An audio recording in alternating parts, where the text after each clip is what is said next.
دیکھو کام کیا ہو رہا ہے, ایک مثال دے رہا ہوں, میں کھانا کھا رہا ہوں, کام کیا ہو رہا ہے, کھانا کھانے کا, رزلٹ میں پیٹ بھر رہا ہے, مناسبت ہے یا نہیں ہے؟ یار تم لوگ تو عجیب پتہ نہیں کس قسم ڈیزائن کے لوگ بیٹھ گئے میرے پاس آ کے. ابے میں پانی پی رہا ہوں, کام پانی ہے, رزلٹ کیا ہے, پیاس کا بجھنا, مناسبت ہے نا دونوں کاموں میں؟ بھائی خشکی تھی جسم میں, پانی کی کمی ہو گئی تھی, تو پانی پیئیں گے تو کمی کیا ہو جائے گی, پوری. یہ بالکل لاجک ہے اس کی, سمجھ میں آتی ہے بات. بھوک لگ رہی ہے, پیٹ خالی ہے, آنتے خالی ہے, یوں کہہ رہے ہیں کچھ پیٹ میں ڈالو, آپ نے روٹی ڈالی, پیٹ بھر گیا, عمل کیا ہوا ہے, کھانے کا. ابھی چونکہ پیٹ بھرے ہوئے ہیں نا اس لیے مثال سمجھ میں نہیں آ رہی. عمل ہو رہا ہے کھانا کھانے کا, رزلٹ کیا نکل رہا ہے, پیٹ بھر رہا ہے, پھر اس کے نتیجے میں رزلٹ کیا نکل رہا ہے, جسم میں طاقت آ رہی ہے. یہ سب چیزیں لاجک سمجھ میں آتی ہے. بچہ پیدا ہونے کا عمل بالکل ہی الگ ہے. مرد اور عورت کا ملاپ یا نر مادہ کا ملاپ بچہ پیدا کرنے کے لیے نہیں ہو رہا, ان کی نیت بھی نہیں ہوتی بسا اوقات. جانوروں میں خاص طور پر ملاپ دیکھ لو, جانور کو تو پتہ بھی نہیں ہوتا کہ اس کے نتیجے میں کیا ہوگا. ملاپ ان کا ملاپ بالکل ایک الگ نیت سے ہو رہا ہے, بالکل اس میں کوئی اولاد کا کانسیپٹ ہی نہیں. ان کی ایک شہوت ہے جس کو پوری کرنی ہے, خواہش ہے پوری کرنی ہے, ان کو پوری خواہش ہو رہی ہے, رزلٹ میں نسل بڑھ رہی ہے. ان دونوں میں آپس میں خدا کی قسم کوئی جوڑ نہیں ہے. اس کا مطلب یہ فطرت ان سے کام لے رہی ہے نسل بڑھانے کے لیے, کہ کام تم کچھ اور کر رہے ہو, ہم اس کے نتیجے میں کچھ اور رزلٹ نکال رہے ہیں تاکہ نسل چلتی رہے. یہ جو مینجمنٹ ہے نا, یہ مینیجر کے بغیر اور ایسے سافٹ ویئر کسی مشین میں آ جانا, یہ سافٹ ویئر انجینئر کے بغیر پاسبل نہیں ہوتے. یہ آٹومیٹیکلی ہو نہیں سکتا.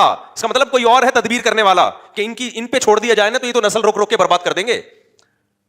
اگر آپ جانور کے ذمہ لگا دیتے تمہاری مرضی جتنے بچے پیدا کرو, بکری کہتی میں نہیں کر رہی, جاؤ. بکرا کہتے ہم بھی نہیں کر رہے. نظام کائنات برباد ہو جاتا کہ نہیں ہو جاتا؟ بولو نا کیا ہو گیا؟ قدرت نے یہ انسانوں پہ رکھا ہی نہیں ہے بھائی. تم تو اپنی شہوت پوری کرو, ہم نے ڈیزائر تمہارے اندر رکھی تاکہ تمہاری ایک جسم کی نیڈ پوری ہو. آگے اس سے جو اولاد کا پروسیس ہے وہ ہمارا ہیڈک ہے, ٹھیک ہے نا. دونوں میں خدا کی قسم کوئی مناسبت.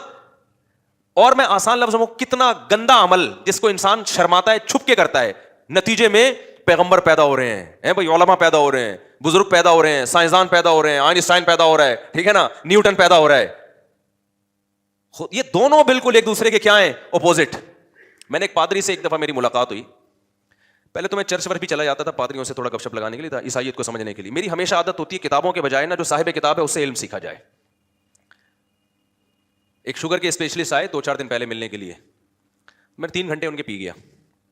اسی ہفتے کی بات ہے, شوگر کے بارے میں معلومات یہ وہ, تو کافی بیچارے تھک گئے نا. میں نے کہا بہت زیادہ ہو گئی, ان کی شوگر کہیں لو نہ ہو جائے. تو میں نے ان سے کہا دیکھیں یہ باتیں میں کتابوں سے پڑھتا نا تو مجھے 20 کتابیں پڑھنی پڑتی, پھر بھی جا کے میں اس نتیجے پر نہیں پہنچتا جو شوگر کے اسپیشلسٹ سے گپ شپ لگا کے میں اس رزلٹ تک پہنچ گیا ہوں. حقیقت ہے, کتاب کے بجائے جو صاحب کتاب ہے نا وہ آپ کا فاصلہ بہت جلدی طے کرا. ہسٹری پڑھنی ہے آپ نے تو ہسٹری کی کتابیں ہیں, لیکن جو ہسٹری کے پہلے سے ماہرین ہیں آپ ان سے جلدی سیکھ سکتے ہو. اپنے یعنی جو چیزیں آپ کو چاہیے نا وہ نوٹ بھی کر سکتے ہو آپ.